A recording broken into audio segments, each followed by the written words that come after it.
Ауа райы керемет болып тұр. Сізбен біз қазір бірге Ақсайға жарысқа бара жатырмыз. Қорқыныш әрине бар. Орынға дәмеленіп емес, керісінше бір жерімді жазым құтып алмайын деген үмітпен бара жатырмын.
Біз келдік, орналастық.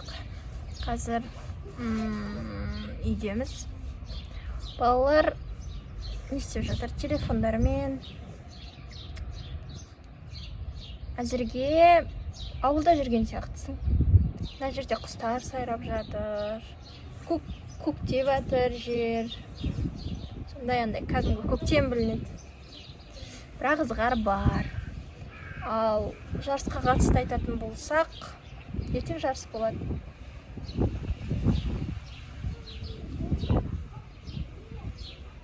Жарыс ертең 8-де таңғы.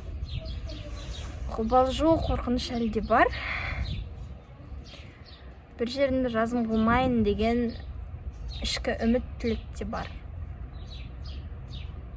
Солай. Бірақ бір қызығы, ертең болашақта осы сәттердің барлығын сағынатын шығармыз. Сағынышпен еске алып, кезінде осы Ақсайға барып едім деп. Ауа күшті.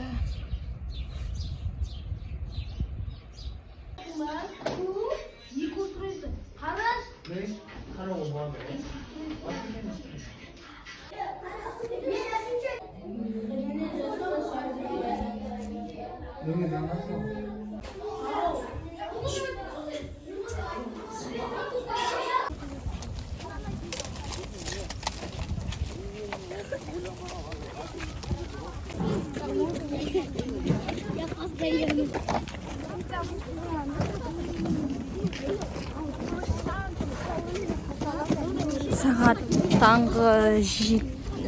Біз енді келіп жатырмыз.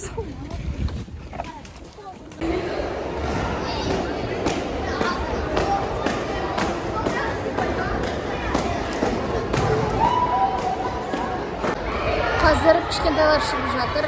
Біздің кезегіміз әрі келген жоқ.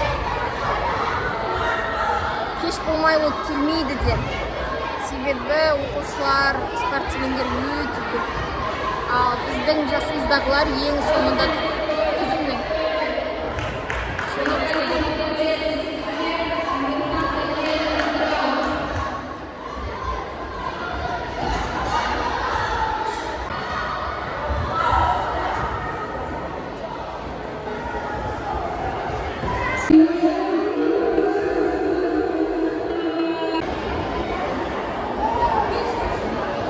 Сағат түскі 4 болды.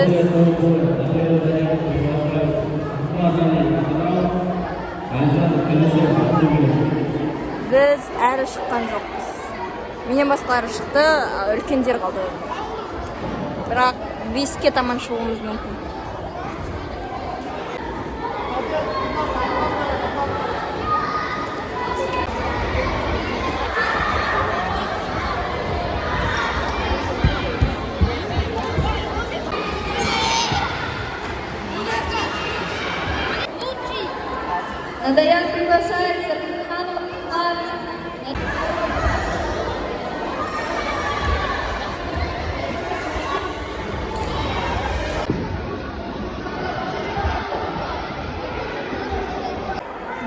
мында келгенімізге 12 сағат өтті, мен әлі шықпадым.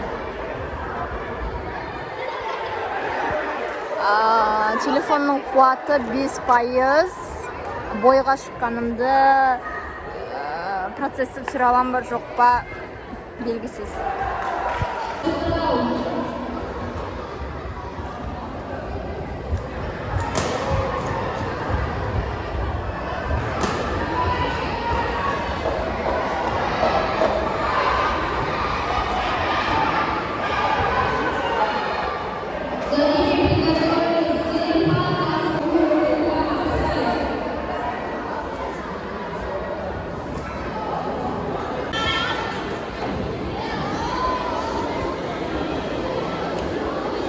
Давай!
Альбина, давай.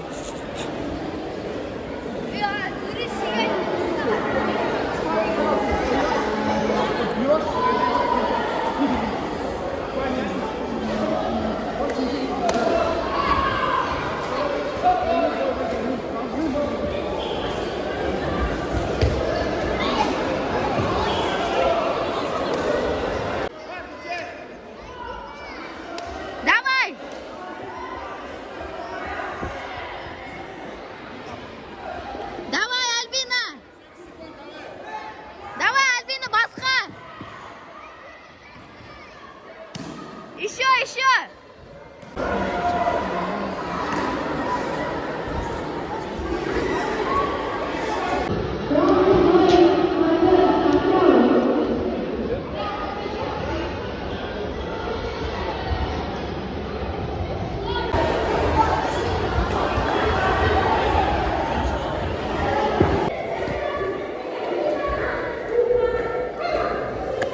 Мен шықтым, болдым. Бір жағынан мүмкіндік болды. Және ол мүмкіндікті іске асыратын да жағдай болды. Себебі менің басты қорқынышым, сескенгенім бұл пойыз белбеудің айырмашылығында болды. Яғни мен сары бола тұра көкпен шығамын ба, немесе қызылмен шығамын ба деген. Бірақ сары мен сары шықтық. Яғни бірдей деңгей, бірдей бой, бірдей салмақ. Осының барлығын ескере отырып, преимущество, орысша айтқанда, менде болған, тең болғанын ескере отырып, жаңағыдай жеңуге мүмкіндіктердің де соғұрлым көп болғанын айта аламыз. Бірақ соны іске асыра алмадым, өкінішке орай. Өзімнің алдымда толығымен қанағаттанып тұрсам да, бір жағы кішкене ыңғайсыздау. Себебі видео сен түсірейін бе? Онда қашал. 1 түсірейін деп жатырмын,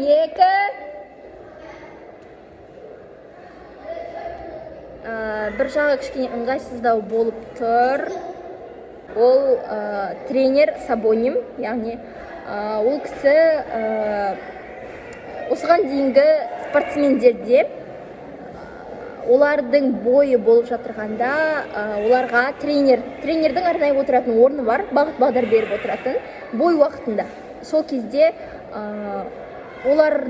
оларға отырған жоқ, ұйымдастырушы болғандықтан оның қолы тиген жоқ.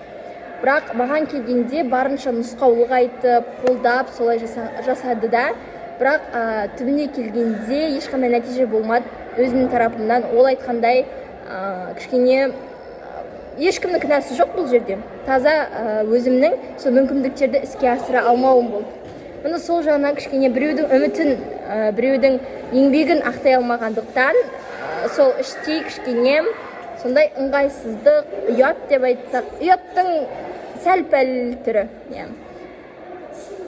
Сол бірақ өзімді бірінші жарыс қой, немесе менің тәжірибем аз ғой деп мұндай ешқандай ақтап шыққым, немесе өзімнің жеңілсімді сәл-пәл жеңілдеткім келіп тұрған жоқ. Бойға дейін басым ауырып быт-шытым шығып тұрса, қазір керісінше жанданып, қайта туылғандай күшім барлығы, қайратым, жігерім барлығы тасып тұр. Қуат алып, енді үйге барып қайтадан альбины болып, қайтадан сабаққа, экзамендерге дайындыққа кірісуге болады. Сондай. Сол. Енді тағы да жарысқа барамын ба, жоқ па, ол жағы екі талай. Біріншіден, менің бір рет қатысып көргім келді. Енді қатысқаннан кейін бұл спорт түріне бір рет болсын жарысқа бару, ол меніңше міндет. Сондықтан бұл міндетті атқардым. Екінші жағынан уақытта болмайтын шығар. Үшінші жағынан енді мұнда жеңіліп қалғаннан кейін басқа жерде білмеймін. Ол жерде дәл осындай мүмкіндіктер болады ма, жоқ па? Солай. Қазір өзгелердің жарысып болғанын күтеміз, содан кейін марапаттау болады. Сосын Оралға шығамыз кері. Ай.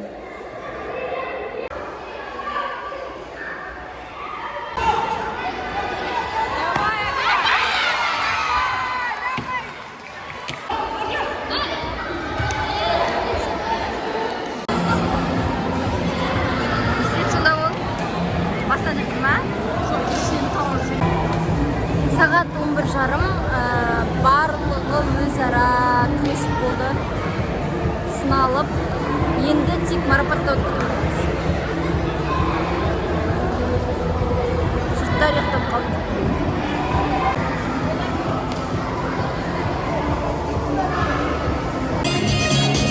Кетті!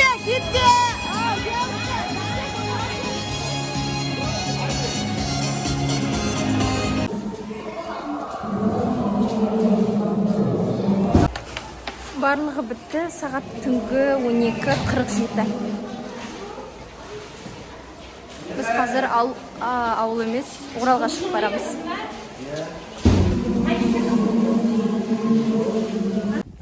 Жұлдыз қайда? Аптай қайда? Жүзім қайда? Анжек бар, жақсы